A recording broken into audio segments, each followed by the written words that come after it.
to you. Thank you so much. Hi, everybody. Hello from Hamilton. I, along with Donna, we started Fuckup Nights Hamilton last fall, actually, so we're fairly new to it. We've only been able to do two. We were going to do our third one and in April, actually. Actually, we were going to do our third one today, but then obviously we've been shut down and haven't been able to do that, but we're looking forward to being able to do it again in person. We experienced a lot of success right off the bat doing Fuckup Nights in Hamilton. Hamilton is a city full of entrepreneurs, and everybody just embraced the concept and is really, really excited about it, which is really cool. We were actually very lucky to get Emily to be a part of our second one, and her story is amazing. So Comeback Snacks founder Emily O'Brien is a social entrepreneur who also happens to be an ex-con. While serving time for an ill-advised attempt at drug smuggling, she got sober, began to repair her relationships with friends and family, and devoured all the information she could to launch a popcorn business from prison. Comeback Snacks is challenging perceptions around incarceration and providing employment opportunities for those with barriers. It also might just be the best popcorn you've ever tasted. So without further ado, I hand it over to Emily. Okay. Awesome. All right, now you go. Yeah. Hi, everyone. Thanks for being here. Thanks for sticking around. I'm Emily O'Brien. I currently live in Hamilton. I'm in my mom's house right now. I spent a lot of time in this house, some by choice, some not. Anyway, it's a great spot. And here's my story. It's called Love Lockdown. Oh, it's not the tab. I think I was born rebellious because I had a bowl cut. I think, I didn't like to wear dresses as well, but I always liked to kind of run away from things, but I also liked running towards them. And I grew up in a great household full of tons of love. My parents always put me in summer camps and sports, all those things. I got really good grades too in elementary school. This is my family. My other sister wasn't there. She was, I don't know, somewhere. But that's my two parents and my younger sister. So I'm the middle child of three daughters, and I'm sure we can all have our stereotypes here. But anyway, things were great. Childhood was awesome. Sometimes I would run away from school. Sometimes I would run away from church. But I also loved to learn. I was always a learner. And I got my first job very, very young delivering newspapers because I didn't like my $1 allowance, and I wanted to buy like lip smackers and all these things. And so I quickly learned the importance of money and working for it to get the things that you want. Anyway, I went to high school, and as well as, the typical things that come along with high school, like fitting in with different groups of friends and getting bullied by certain people, I also found that I liked to, drink a little bit, smoke a little weed, drain my parents' alcohol cabinet. It still has been replaced to this day, so it's okay. So my parents were like, you know what, Emily? You gotta go to work. You gotta do something. So my dad worked for the Catholic Church. So my very first kind of weekend job was digging graves, and that was a pretty interesting perspective on life. Really connected with my mortality, and I actually liked it. Like I was the only female, but I got to really see how everyone of different cultures and languages could kind of come together and grieve together. And I also learned to communicate with people that English wasn't their primary language. So it was really interesting, and I'm still friends with a lot of the staff there. I also worked at, Little Caesars. I had to hold that sign that said hot and ready for $5. And, I got honks on the corner for all the wrong reasons. So anyway, that didn't last long. Worked at McDonald's, just kind of doing everything I possibly could at this point to stay busy, get out of the drug scene, get out of the drinking scene. And yeah, so off I went to university. My grades were, by the time I got out of high school, I had 80, so I could get into university. And my first degree was my only degree was international development. And so off I went because I wasn't good at math. The only math that I could really do was how many shots it took to get me wasted. So that was my area of expertise. And off I went to University of Guelph. This was my educational background. I was a pro at binge drinking and making trashy Halloween costumes. My first and second year got 60s and 70s, I was an expert at strategic procrastination. So I would party as much as I could, but also still get the good grades. And I also joined a lot of like extracurricular clubs because I didn't really feel like I was getting a lot from my academia and things that I wanted to learn. I wasn't in the math courses because I couldn't do it, but I still wanted to learn how business operations went, like how to do stats without the pressure of getting good grades. And so that's kind of how I built my skills as well.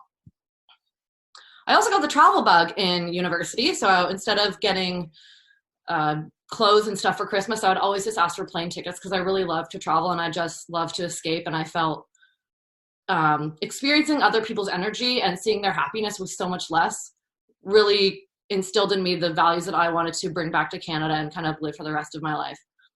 So this was Peru. I went there by myself and I took a bus with chickens on it. My mother was terrified, but it was great. Nothing happened. It's all good. And then I moved out west. This is still in university. So I moved out west. I took a chance and I wanted to kind of leave the city that I was living in, Hamilton, and just go out west. And this is when I figured out what I was really good at. I got a job on a golf course. All I had to do was drive around this little golf cart and give people alcohol. And the golfers loved it. And they loved me. And I was like, holy shit. I just made like 18 grand in a couple months. And that wasn't from me not being myself. Like I was already a friendly person. And I liked making people happy. I liked seeing how golf brought people together and just social gatherings in general. So I knew that I had to be in marketing or sales or something like that. Next. After I graduated university, graduated with honors again, I skipped my graduation to go to Indonesia. And this was part of my degree because I got a job with the Ministry of Foreign Affairs. But I know it sounds fancy, but I was literally the only one that applied. So I went, lived with a lovely host family in Indonesia. I didn't really want to come home, but I also didn't want to work for free for the rest of my life. So I came home. And throughout all these travels, I had acquired quite a social media following. But, I went to Thailand, I went to Argentina. I just loved it. I couldn't get enough of it. I made tons of great connections. So came back from all this traveling. Now what do I do? Well, I don't know. I got a corporate job slinging postage meters. I didn't even know really what they were at the time, but I was like, hey, I'm going to try it. Again, I did really, really well, but I was like, I probably shouldn't work in an industry that's going to be obsolete in like 20 days. So off I went and moved to Toronto and decided to take a whack at entrepreneurship because at the time I was dating someone, I thought my parents might approve of because he had a really good job. He had a really nice house. They just didn't really approve of his age because he was like 25 years older than me, but I left that detail out until much later. Anyway, starting social media business. Here we go. All the right reasons. I'm going to try it.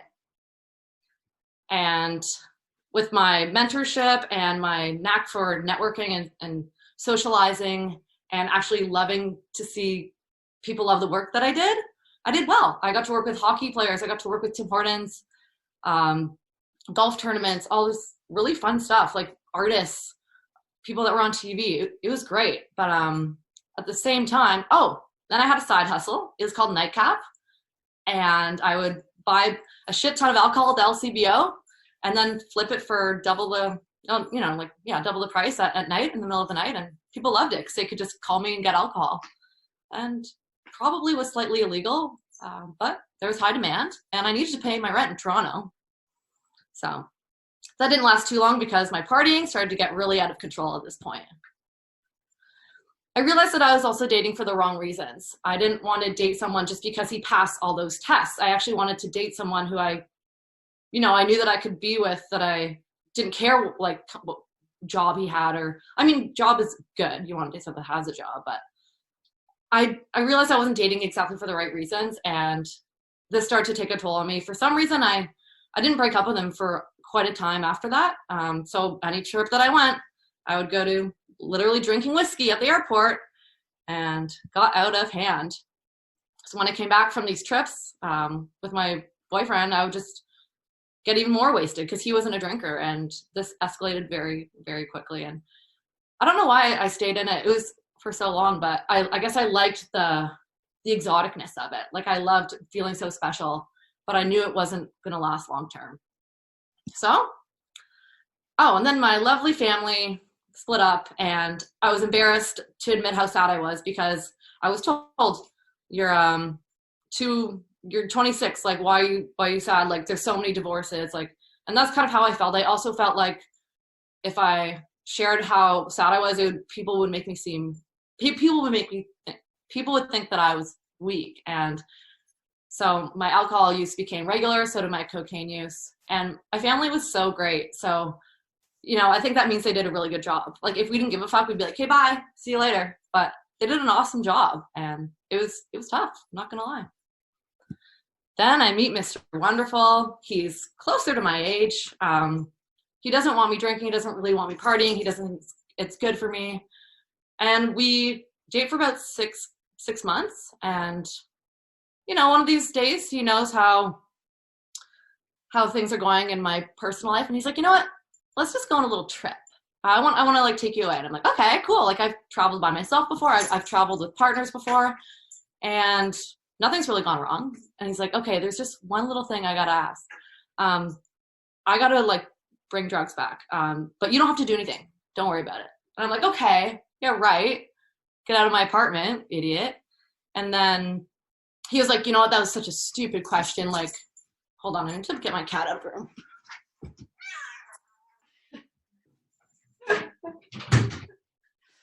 Animal therapy.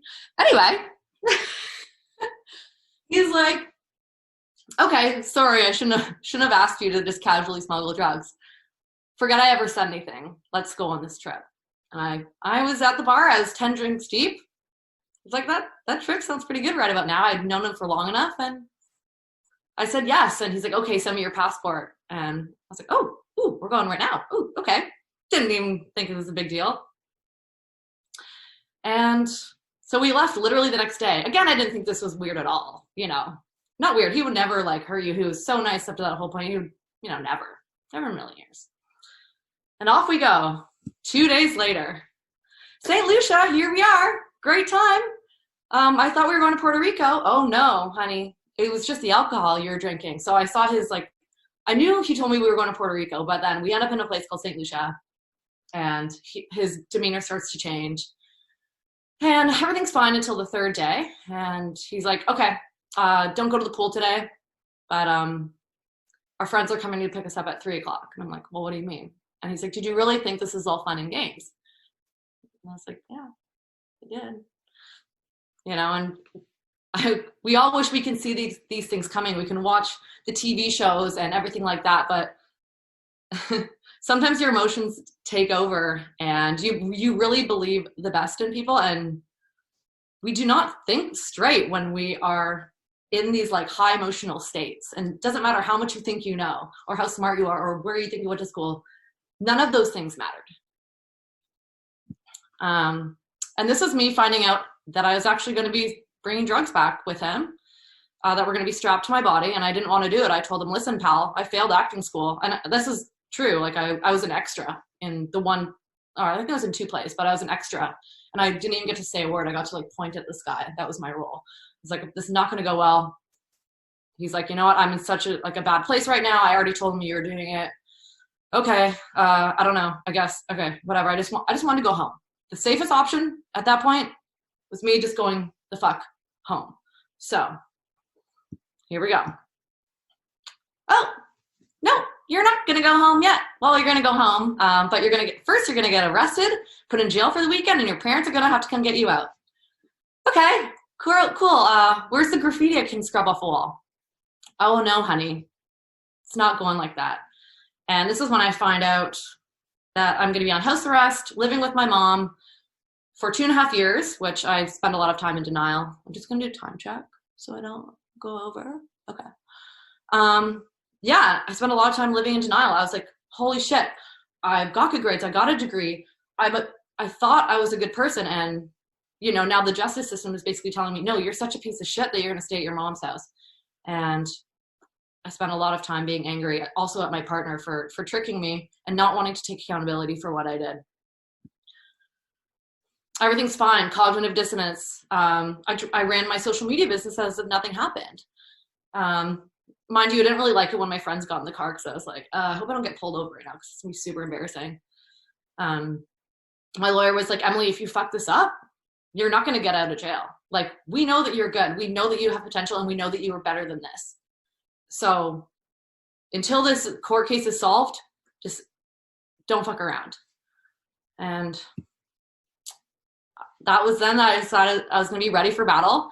And I knew that I did make a mistake, and I knew that I had done wrong and brought my family into this legal nightmare, this costly nightmare, this thing that disappointed everyone.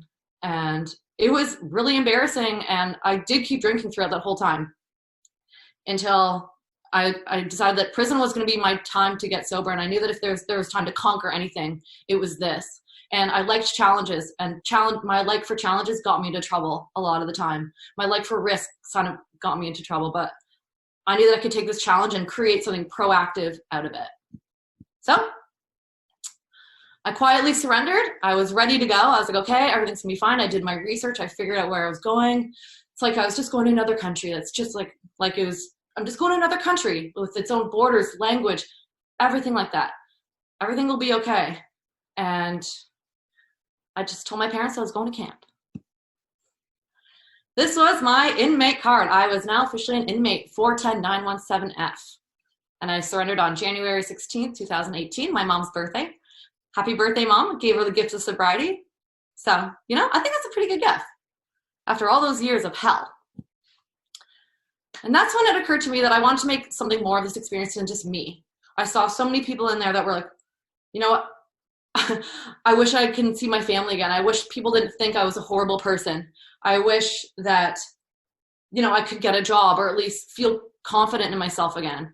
And I knew that the reason I was there was not because I wanted to harm the community with these drugs. I wasn't planning on getting rich. And that's when I start to realize that crime is not about harming as many people as you can. Sometimes it's about terrible emotional states. And a lot of people in prison grew up in terrible environments where there's abuse and alcohol and anger. And I grew up in none of that. And I realized I had to use my resources to create something good because I had a lot of privilege compared to the majority of people that are locked up. And I wanted to, create a social enterprise. So one day we were all eating popcorn, and it was a thing that brought us together. It was a way for people to be creative. I knew that popcorn, shout out to Bad Monkey. We love our competitors because it's great. Popcorn is not a new snack, but I wanted to create a way to make it have a new purpose. And that was by employing former offenders, including the ones that I spent some time with. So I was ready for a reentry. I was like, all right, we're going. We're going to launch this. And I knew that by sharing my story, I was going to be on the internet forever, but it would be better than holding it in, because that would be the worst way to live. It's like having this cloud hang over your head for the rest of your life, or people try to bring you down because they have dirt on you. I was like, no one's going to have dirt on me. If people want to talk shit about me, go ahead, because I'm already talking it about myself. And so that gave me power, that gave me control, and that gave me confidence for leaving and starting on the right foot. Started with one pot in my mom's kitchen. Launch, here we go. Now we pop in a store in Dundas here, and I just go to events all the time. I advocate for women in prison. I advocate for people that have made mistakes, because we've all done wrong. We've all done good. We've all harmed. We've all hurt. That's humanity. And if you live in a way where you don't think you're doing anything wrong, then I just can't see how you can grow from that, because I grew so much from this experience. And if I could take anything back, it would be the harm that I caused my family, but I had to cause the harm to myself in order for me to heal and grow in a healthy way. Acceptance, me and Mayor John Tory. So I was like, all right, here we go. And we need more employers to be looking past a record if we really want to live in an economy that has a very diverse workforce and loyal workforce, because some of the people I met in there were the nicest people I ever met. And smart. Emotional profit, money for the soul. That's kind of my slogan. And that's what I got. That's why I built this project. It wasn't to be rich, but it's to feel rich, and to make other people feel rich when they don't have material things.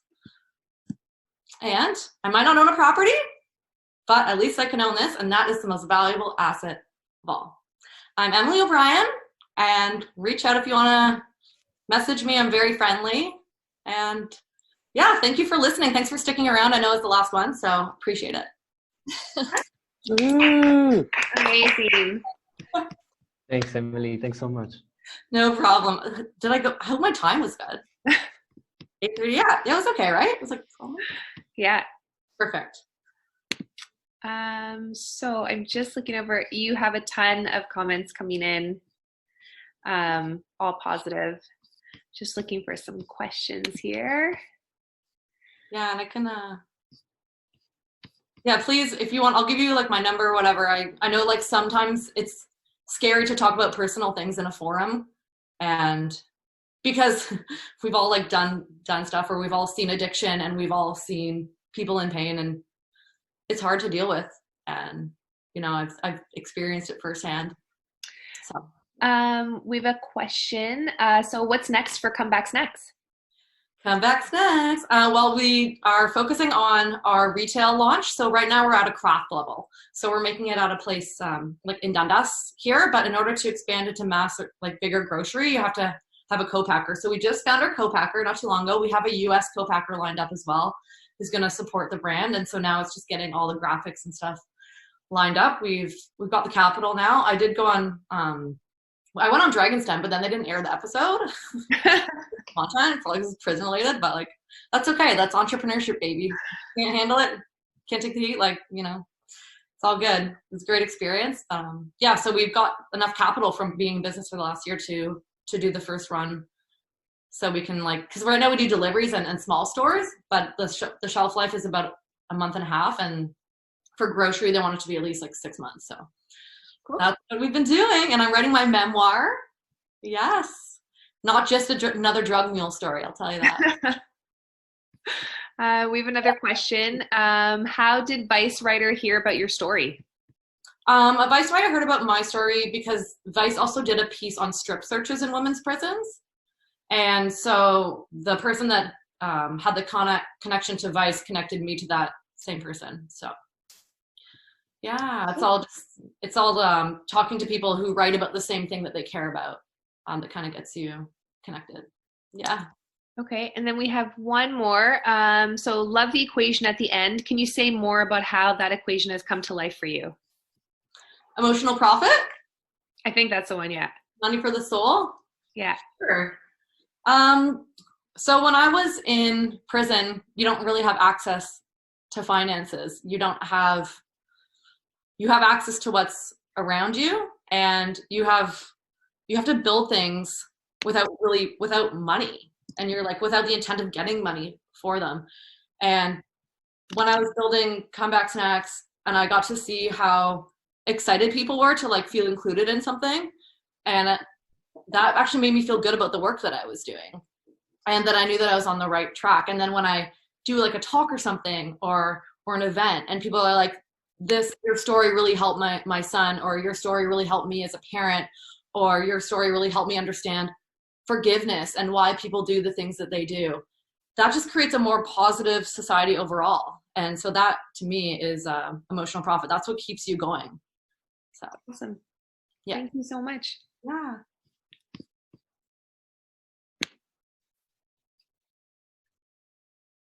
All right. No more question, Anna? I don't see. Someone has asked how they can connect with you. So you can reply directly to them, actually. Sure. I'll put my email, and I do respond to email. And do you ship to BC? Some people were asking. Yeah, I do. And I'm doing a buy one, get one because it's fucking quarantine. You know?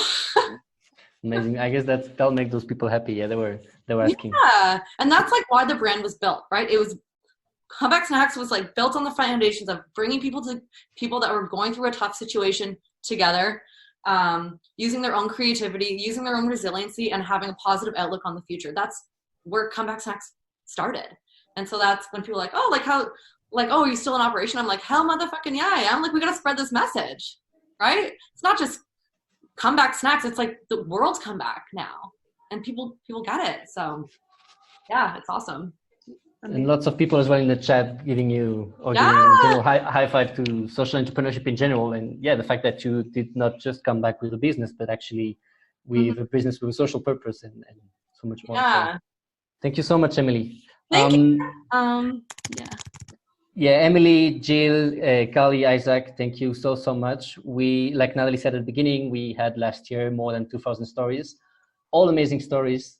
But I must say that I couldn't imagine a better lineup than one we had tonight to actually illustrate what Natalie and Tessa were saying at the beginning, again, about empathy, vulnerability, and transparency, which are the values we like to promote at Fuckup Nights. And you speakers did an amazing job putting yourself out there in front of 300 people here, I think, back to 200. But yeah, again, thanks so much. Thanks so much again to the Fuck-Uppers, Anna and Donna from Hamilton, Natalie, Chris, Vanessa, all the team from Montreal, Alex and David from Vancouver, and Tessa, Ayan, and the team from Victoria.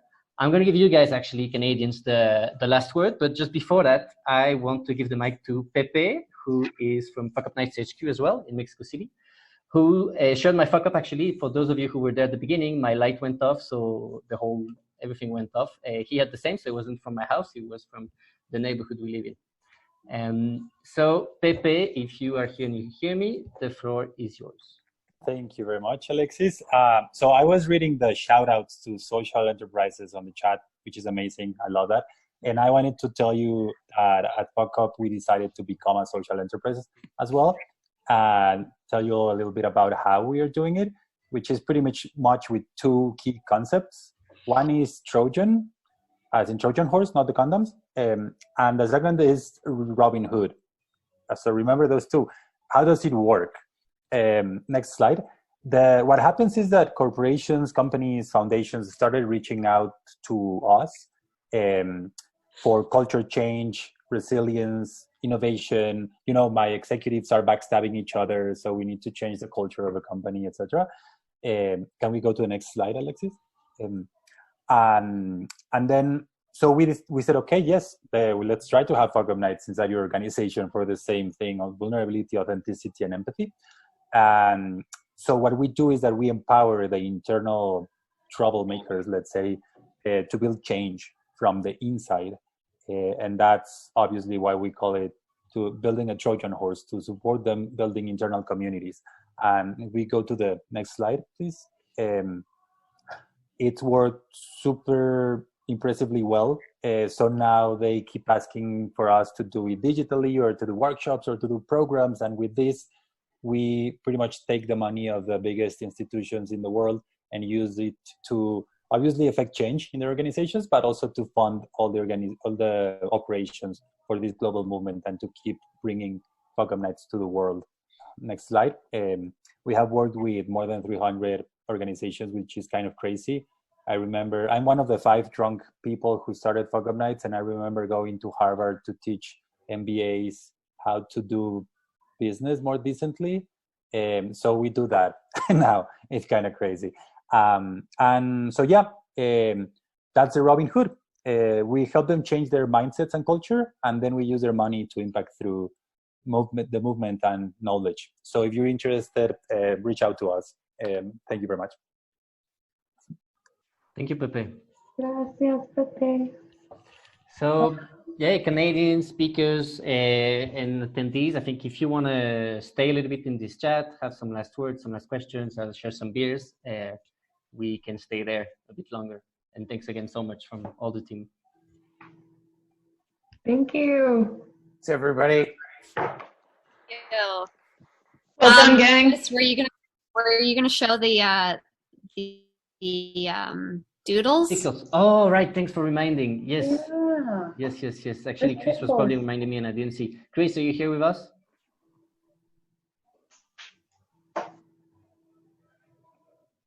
I Too many see. drawings.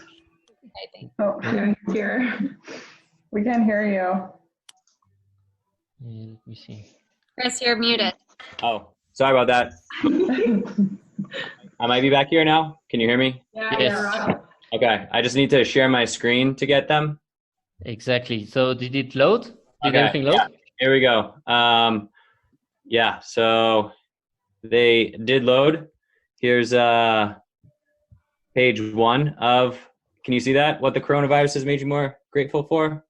Nice. We got beer, We got nature, some love. Someone's dog Watson is getting some extra love, some Netflix there. And then here's the second page that we have. So you got a lot of puzzles, hugs, creativity. Looks like a lot of love, some money, someone started drawing money but then stopped, so maybe that's the case for some people as well. Pizza. So I can share these with everyone as well after the fact, just if you wanted to take a look through all of them. But some awesome drawings that everyone did, and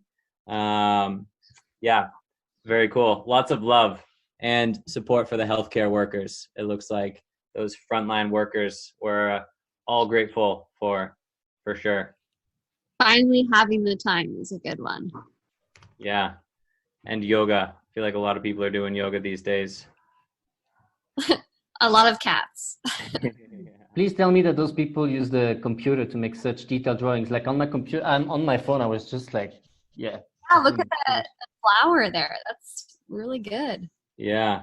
Yeah, I'm quite impressed. Some hugs, some bread. I just heard they ran out of flour here in Canada, so I think a lot of people are baking. Marijuana.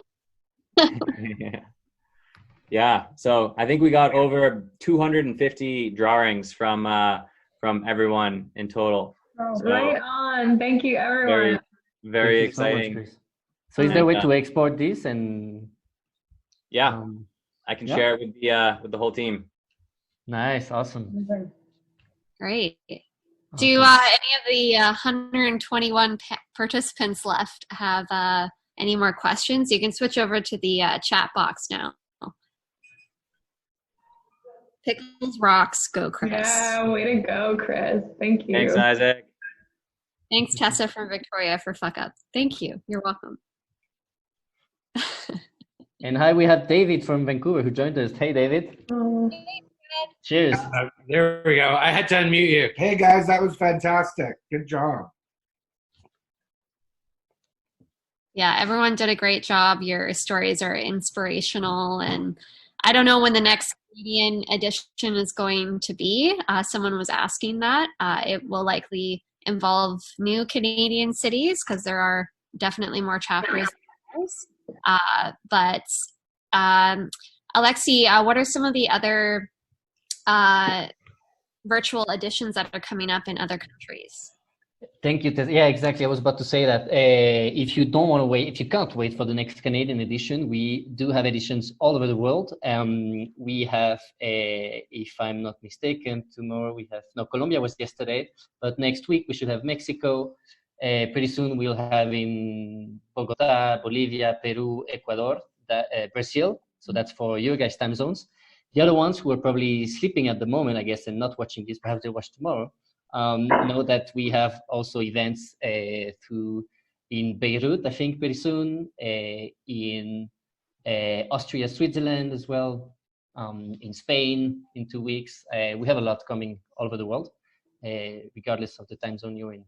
And it's always the same format, like you said beautifully at the beginning, Tessa, 3-4 speakers, 7 minutes, sharing a fuck up in a very vulnerable way, and their learnings and their resiliency. So yeah, I put in the chat actually the link to see all of these editions, www.fuckupnights.com/quarantine, to see all of these global editions. And also I wanted to say, some people wanted to reach out to you, Natalie, actually. It was Zane, the fuck-upper from the US. Right on. If the people watching us want to reach out to the fuck-uppers, you want to get involved, you want to know about the chapter, know that you just reach out to their city at fuckupnights.co. So Victoria at fuckupnights.co, Hamilton, Vancouver, Montreal, etc., etc. And you guys all have super active social media channels as well that people can follow you on. Big thanks to you, Alex. It's because honestly, I don't think we could have done this without you. Thank you, Pepe. Thank you to the whole community. No, thank you guys. Thank you. Thank you guys. Great content. Thank you. That was awesome. You guys have really pivoted so nicely and given a great example to follow and made this such a pleasure. So thank you again. Fuckup Nights. So much fun. It works really well, right? It's super cool. Yeah, very much. We're working on our Fuckup Night swag for the alumni. So Jill, you will be paid in swag at some point. So yeah, all this hard work will be for a shitty t-shirt. You're welcome. We actually had a beer glass. I have one. Montreal. Hey, Alex, I saw yours. Yeah. I don't even have it actually. I didn't even put it on. Yeah, I think it's in the washing machine. That's what I'm gonna say. We can give you guys our model for. We made Fuckup Nights beer glasses with our sponsor last year for our 3rd year anniversary. Everybody who attended got a beer glass. So Nice. What the fuck, Alex? I want my t-shirt.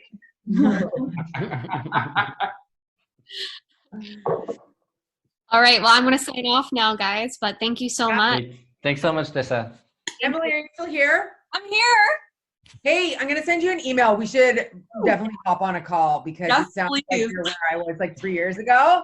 So we should definitely chat. I might. Oh my God, I know. I heard your story. I was like, wait, that's me too. It's Alex and David in Vancouver. Bye, guys. That was so fun. Bye. Really appreciate it. We'll see everybody soon. Bye. I do too. Bye, everybody. It was super fun. Bye. Looking forward to the crossover of peanut butter popcorn. Would be a nice crossover. Yeah, I don't there's a think, but crossover. that would be nice. Yeah. Hey, actually, Alexi, before you go, email me your address down in Mexico City, and I'll send HQ some fatso if I can figure out how to do that right now. Right on. Awesome. Thanks so much. Yeah, do that. Definitely. Thanks. Okay, thanks, guys. Good jet. Bye. Awesome. Bye, everyone. Thanks for watching. Bye, Donna. Thanks, guys. Have fun.